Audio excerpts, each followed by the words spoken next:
The Vreth had done their intelligence work thoroughly. They knew the human encampment on Kepler-7's third moon held only one biological soul, a lone researcher named Damon, cataloging mineral deposits in the pale amber dust. They knew the supply shuttle wouldn't arrive for another 18 rotations. They knew the camp's defensive perimeter was a laughable ring of motion sensors designed to detect megafauna, not a 12-unit strike team moving on foot through the canyon shadows. What the Vreth intelligence file did not contain, what their operatives had dismissed as irrelevant, was a single notation near the bottom of Damon's personnel manifest. Asterisk accompanied by 1 domestic animal. Classification, Canis lupus familiaris. Breed, Belgian Malinois. Name, Lyra, asterisk. The word, pet, had been underlined and noted as non-threat. Commander Vethsar gave the signal at the third moonrise. The strike team moved in textbook formation, 4 forward, for flanking, 4 in reserve, through the canyon pass that fed directly into the camp's blind side. Their thermal dampeners kept them invisible to the motion sensors. Their footfalls were near silent on the compressed dust. They had raided 43 human outposts across 7 systems and had never lost a single unit. Vethsar prided himself on that record.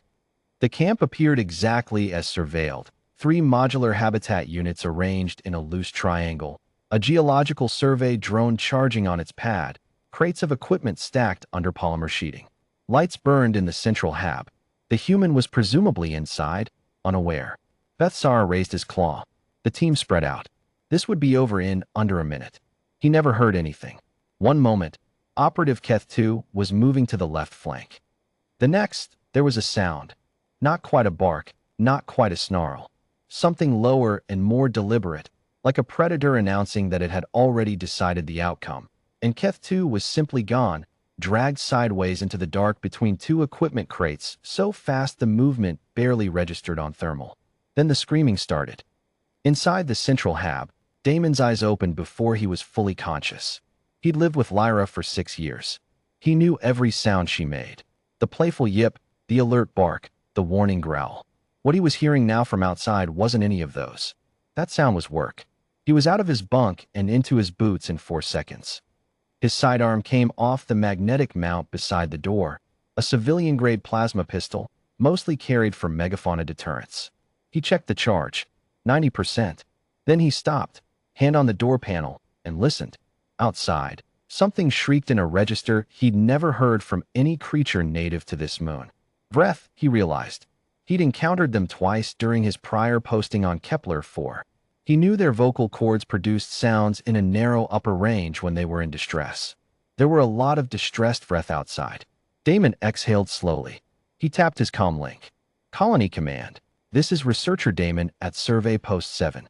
I have a hostile contact situation. Vreth, Strike Force configuration, minimum 8 units. Requesting emergency extraction. He paused, listening to the chaos outside continue with startling efficiency. No immediate assistance required at this time. The situation is being handled. He released the door panel and stepped back to his cot. He sat down. He picked up his datapad. He waited. Commander Vethsar's tactical mind, which had served him across 43 raids, was struggling to process what was happening. The creature was everywhere. He had 12 trained operatives. The animal had no thermal dampener, no weapons, no tactical formation. It was a single organism weighing perhaps 30 of his units equivalent in their own biology. It had no ranged capability whatsoever. It didn't seem to matter. It moved between his team like something that had studied each of them individually and assigned them a personal doom in order of priority. Operative Keth 2 had been taken first, not killed, Vethsar realized with horror, but pinned. The creature's jaws locked around his weapon arm with geometric precision, holding him completely immobilized while it dealt with the next threat.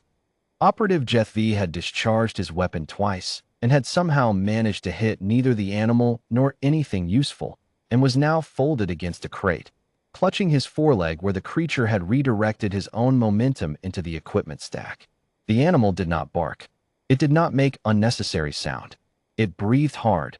Yes, Vethsar could hear that, a rhythmic, focused exhalation between engagements, but it communicated nothing to them because it had nothing to communicate. There were no warnings. No territorial displays. No hesitation between one target and the next. This, Vethsar understood with dawning horror, was not an animal protecting territory. This was an animal doing a job. Operative Methai, his best fighter, tried to rush the creature from behind while it was occupied with subduing Vethsar's second-in-command.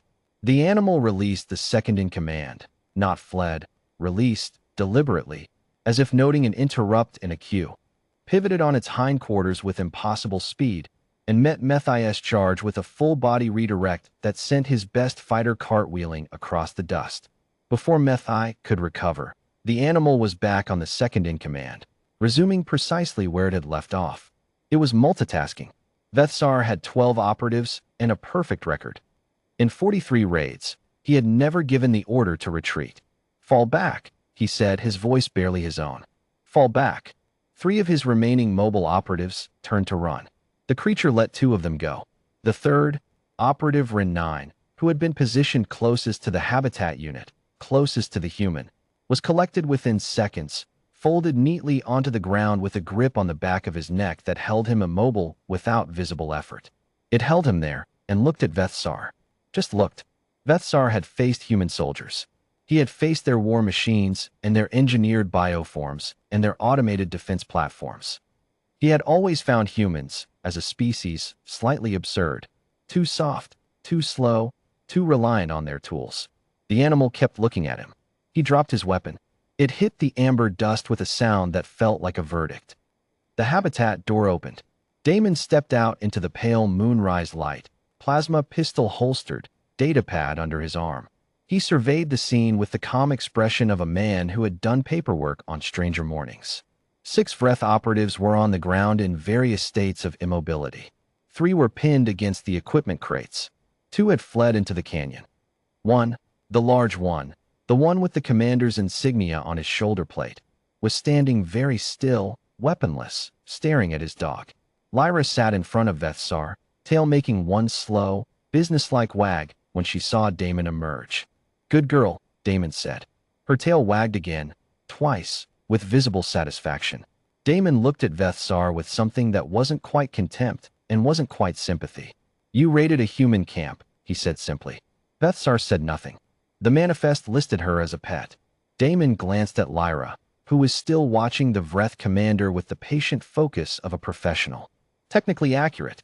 She's also got 4 confirmed deployments on hostile contact operations, a Galactic Survey Corps commendation for the Kepler, for incident, and she knows about 47 distinct commands, including one that tells her to hold a specific individual stationary until I tell her otherwise.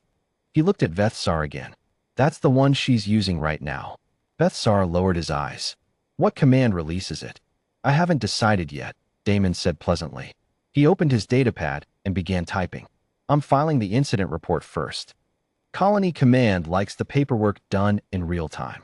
He sat on a crate, tapped at his screen, and let the amber moon rise slowly over the camp while Lyra held the Vreth commander in place with nothing but attention and purpose and 6 years of absolute trust in one human who had always come back for her.